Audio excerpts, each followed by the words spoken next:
Dalil Boubaker, bonjour. Oui, bonjour. Dalil Boubaker, Oui. revenons sur l'incendie de Charlie Hebdo que vous avez condamné absolument fermement, Oui. de manière absolue l'incendie. D'abord, il faut rappeler que l'enquête n'a toujours pas abouti.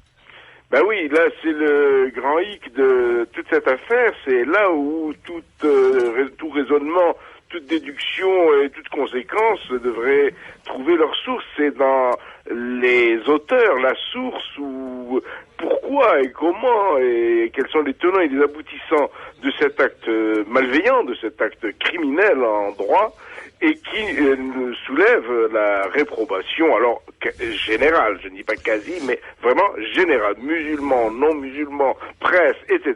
sont tous attachés à la liberté de notre presse et que nous, musulmans, n'avons pas été les derniers à soutenir puisque nous avons envoyé des émissaires à Bagdad et fait des pétitions contre nos confrères journalistes en Irak ou au Pakistan et en Afghanistan. Donc on est extrêmement attaché à la liberté de la presse, liberté fondamentale, absolue en France et sur laquelle il n'est absolument pas question de revenir. Bon, liberté de la presse, alors Dalil Boubaker, liberté de mettre à la une et de changer le titre de Charlie Hebdo et de le transformer en Charia Hebdo et de représenter le prophète Mahomet à la une de Charlie Hebdo. Alors voilà, c'est pourquoi nous avons organisé hier une conférence de presse pour expliquer ce mot qui traîne partout, qu'on répète partout, sans trop souvent mettre... Vous parlez de la charia. Réalité. Oui, la charia.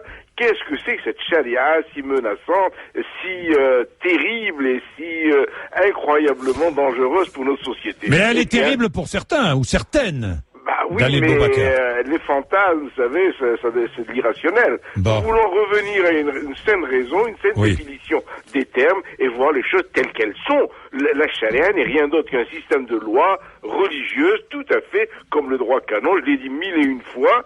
Toute religion a ses règles, un système, et chaque religion a élaboré un système de loi, de droits, de règles, d'interdits, de permis, etc., qu'on appelle la loi religieuse. Tout dépend de l'application, de cette loi religieuse, non? Que vous parlez d'or, mon cher. Vous êtes vraiment Saint-Jean Chrysostome. Ça veut dire... Ben oui, bravo.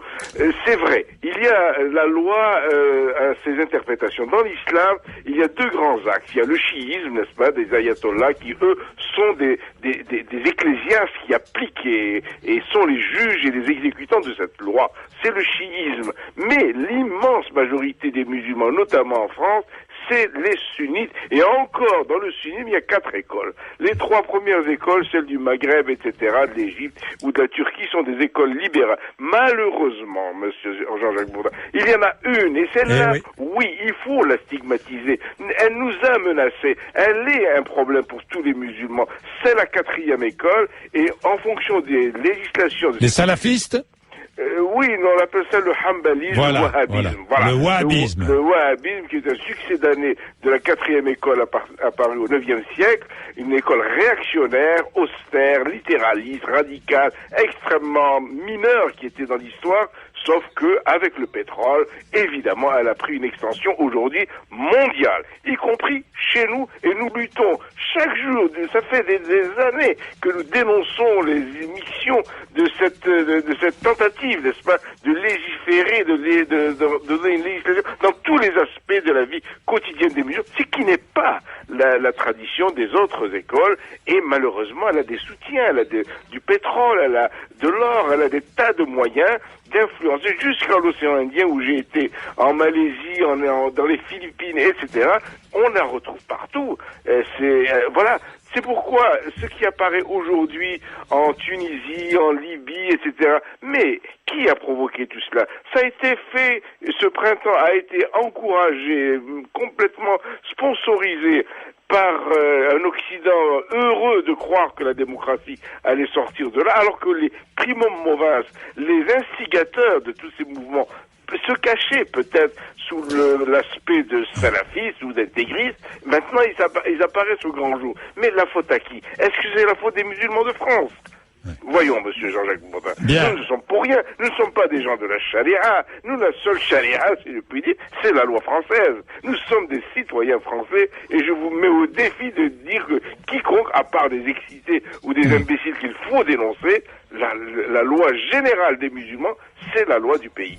Bien, merci de le rappeler, Dalil Boubaker, à tous les musulmans et tous les non-musulmans de France. Et nous ne cesserons de le rappeler. Effectivement, il y a une loi, c'est la loi de la République qui prime. Merci, Dalil Boubaker. Merci beaucoup, monsieur. Et je voudrais préciser que les actes islamophobes ont augmenté de 22% sur les 9 premiers mois de l'année 2011, ce qui inquiète tous les musulmans modérés de France, qui sont modérés d'ailleurs dans leur immense majorité. Merci, Dalil Boubaker.